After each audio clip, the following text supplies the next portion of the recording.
ኢትዮጵያ ውስጥ በጤና ሴክተር መንግስት ትኩረት ይስጥ። በአንዳንድ ሴክተሮች ያየናቸውን ለውጦች ማየት እንፈልጋለን። በልፋታችን በትምህርታችን ልክ ክፍያ፣ በዚያ ልክ ክብር፣ በዚያ ልክ የሚያድግ ኬሪየር ማየት እንፈልጋለን። ትውልድ እኛን እያየ የእኛን ሙያ እንዲመኝ እንፈልጋለን የሚሉ ቀና ጥያቄዎች ተነስተዋል። ይህን ከፖሊሲ ተነስተን ካላየ ነው ምንም እንኳን ምኞቱ ቢኖርም ምላሹ ሙሉ አይሆንም።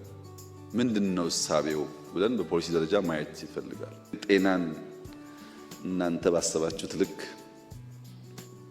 ዝቅ አድርጎ የሚያስብ ከሪፎርሙ የሚያስቀር እሳቤ ግን መንግስት የለውም።